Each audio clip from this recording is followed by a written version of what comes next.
Hey guys, I'm Lauren. And I'm Tomika, and we're here to talk to you about nutrition and how it plays a role in the bedbound patient, pressure ulcers, malnutrition, and obesity.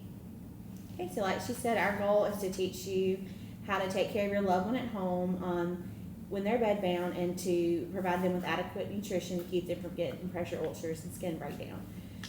So one major component of skin breakdown in bedbound patients is their hydration status.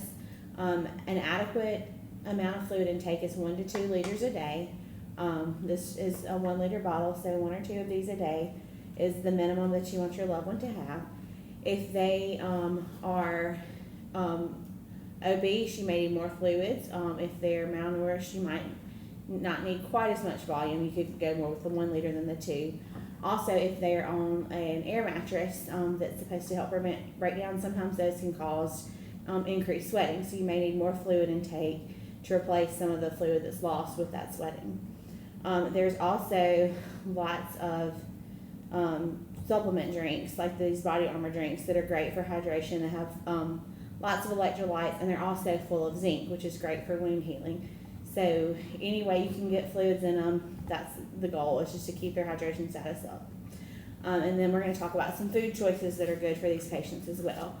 You're going to want high protein food choices such as meats, chicken, fish, beans, nuts, good carbohydrates, not a candy bar, more like your whole grains, your rice, your pasta, your potatoes. And then you want some dairy options in there as well, whether it's milk, cheese, yogurt. Lots of yogurts have a good bit of calcium, other vitamins and minerals in them as well. And then fruits and vegetables, you're going to want about 5 servings of those per day, however you can get them to take it.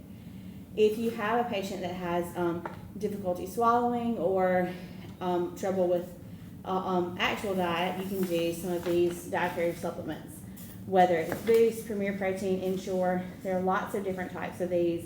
They come in all flavors so that your loved one can have some choices so they're not having to have the same thing every day. They're high protein options. They have low sugar options if you have a diabetic loved one. They're good with vitamins and minerals. They're packed full of them. Have lots of zinc, again, to promote that wound healing. And one thing interesting to note about these is the very first ingredient listed on all of them is water.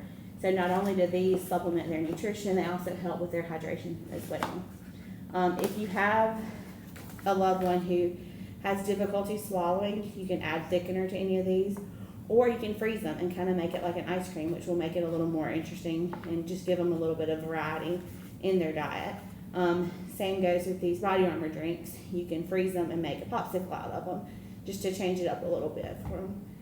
So just as bad as it is for your loved one to be malnourished to cause skin breakdown, then being overweight is just bad. And Tamika's going to talk a little bit about that. Okay.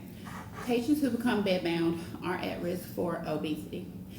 Patients become obese because energy in does not equal energy out.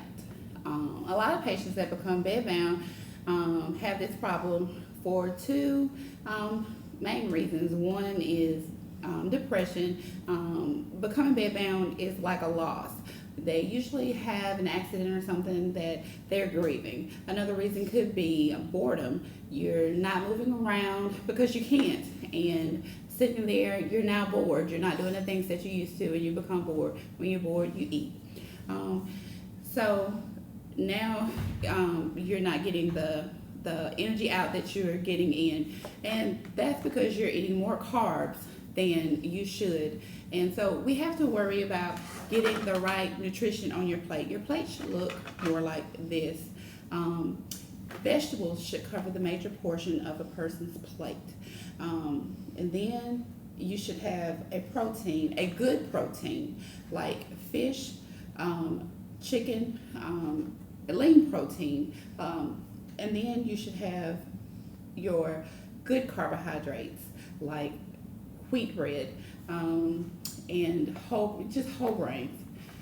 You can also, with your vegetables, you can spice things up a little bit. You can have like cauliflower fries, or like cauliflower rice, something like that. There are other options as well. You know, if you look in the vegetable aisle, they'll give you different things that you can try to make the plate where it's not boring. A lot of times when patients think that they need to eat, when they feel like they're hungry, they're also thirsty. You know, get them something to drink, and that will help a lot. You have to remember that these bedbound patients aren't able to burn energy the same way that we are. We can walk back and forth all day long. We can walk to the mailbox, we can walk to the kitchen, we can walk to the bathroom. All of this is spending energy for us. But these patients aren't able to spend that kind of energy. They're just laying there in the bed. So they're not burning the energy that they're used to burning, and therefore they're not burning the energy that consuming foods is giving them. So they have to be careful of their food choices, and we as caregivers are providing those food choices for them. And then when they're gaining weight, that's putting them at risk for things like pressure ulcers. It's also putting them at risk for hypertension, diabetes, high cholesterol, and heart disease. So we have to be mindful of what we're providing for our bedbound patients. So just be mindful of what we're putting on their plates.